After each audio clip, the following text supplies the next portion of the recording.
now that Trump is going back to the White House, I wanted to do this video because I honestly want to understand where some people get their thinking from. But I will tell you this video is probably going to be one of the most important videos I ever do. So before we even start, all I ask is that you hit the share button, whether on your phone or your computer.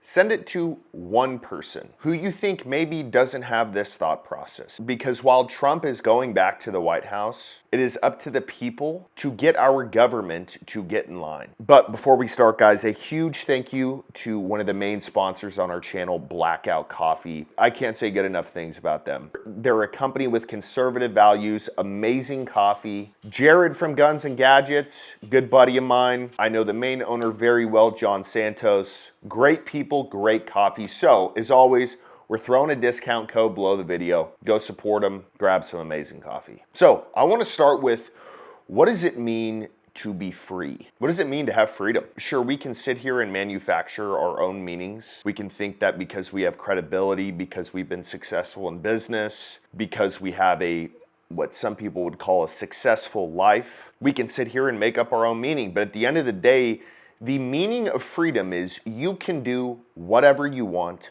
whenever you want. You can say whatever you want. You can think whatever you want. There are no rules. If you are a person who thinks there should be rules involved, call it something else. It's not freedom. If you're a person who thinks that there should be what-if laws in regards to a free society, call it something else. What do I mean by this? The left, or that side of America, is a fan of these big what-if laws. What if you go crazy tomorrow and you shoot somebody with your gun? What if you go to the library today and you just go up to the first person you see and you punch them in the face? What if you have too many drinks at the bar tonight, go drive and kill somebody? What-if laws are another human being imposing their will against you. Let me be clear, what-if laws, that is not true freedom. It's something else. It's someone being scared of you and imposing their will on you. So, if you're a person who believes in a society having rules, one, you don't understand humans. Anytime there is a human involved, there's going to be emotions involved. There's going to be motivating factors involved. And let me also make this abundantly clear. If someone decides to go up to you and punch you in the face, that's free will. They can do that. Now, it's also free will for you to defend yourself and not be a victim and to be prepared for something like this. And obviously, there are laws after the fact. If you go and you just shoot somebody in the back of the head, there should be a law that states that if you do that, you go into jail,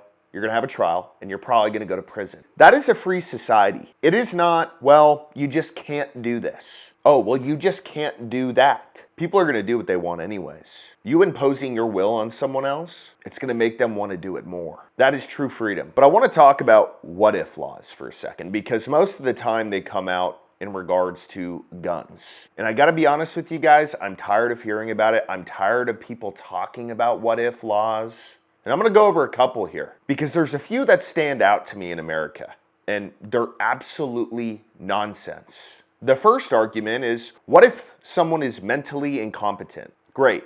I would love to have a conversation with anybody who thinks that you can create gun control based off of that. The first question I would ask is, please specifically define what mental incompetency is to where they would not be able to own a gun. If you can't come up with a specific, repeatable, non-abusable way to define that, you can't put any laws in there against it. The Second Amendment says well-regulated, responsible, trained, self-regulation, not the government. So that being said, if you have a mentally incompetent kid, it is up to you to watch out for their safety, not the government's. So maybe your 10-year-old has Down syndrome. When they ask, hey, mom, I want a gun, what's the answer gonna be? No, that's not gun control. That's called self-regulation. That's called taking responsibility for you and yours. But what other people want is they want to say, well, somebody's mentally incompetent. Yet we can't define it and we never will be able to. So we think that the government should be able to come in and say, you shouldn't have a gun. It's crap. The second one is felons. Oh man, the big bad felon. The first question I would ask is, one, do you think people can get a gun if they really want one in America? If you say no to that, you're wrong.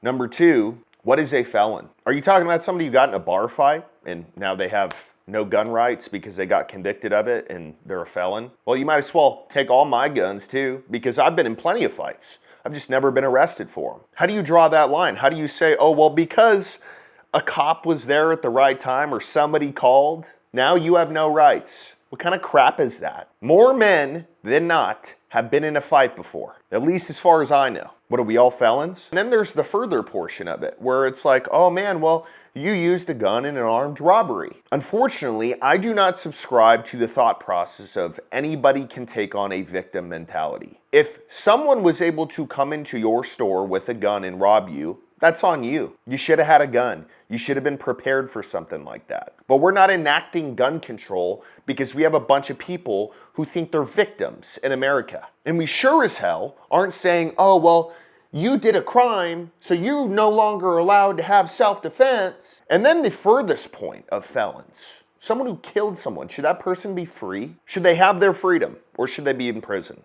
If your answer is they should be in prison, then they don't have access to a gun. You lose your rights when you go to prison. The conversation is null and void. You don't have your Second Amendment in prison. Now, in case some of you out there are not convinced at the moment that gun control is complete crap, let me throw some statistics at you, because the FBI, the CDC, everybody likes to inflate the numbers. In 2022, if you take out suicides, people who probably were going to kill themselves anyways if a gun wasn't involved, we get down to 24,000. Then we have to ask ourselves, who is causing most of these gun homicides? Urban cities.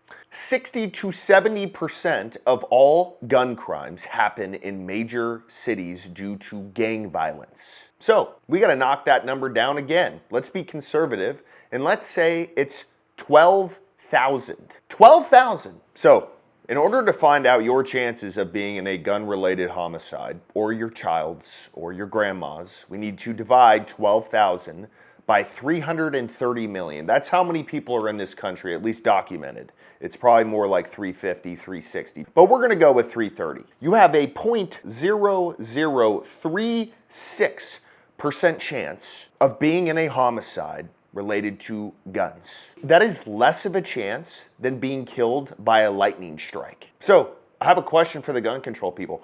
Why aren't you trying to, I don't know, do something with the lightning? If it's such a major issue, oh man, we gotta go up there and tell the lightning to fuck off. You're hurting our kids. No. What about car accidents? What do we do? Oh man, you look mentally incompetent today, so we're gonna come and we're gonna take your car. No, that doesn't happen. There were 42,000 traffic fatalities in 2022. 4 times the amount of gun-related homicide. But do you hear news people say, oh man, we gotta have car control? You cannot argue with statistics and analytics.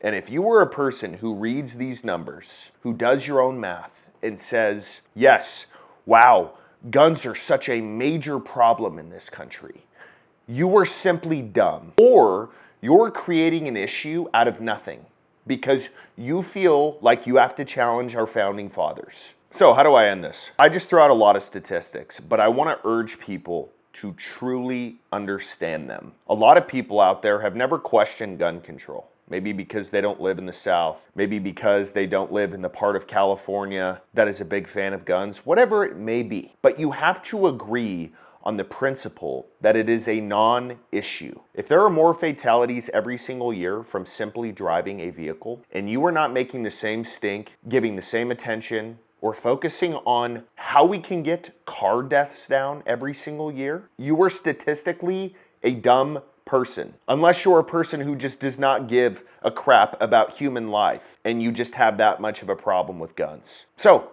how do we fix all this? There are a lot of people who say, well, I have the solution. Just don't be violent. Okay, sure. If people could do that, they would already not do it. But humans have emotions. Humans have motivators, and humans get pissed off, sad.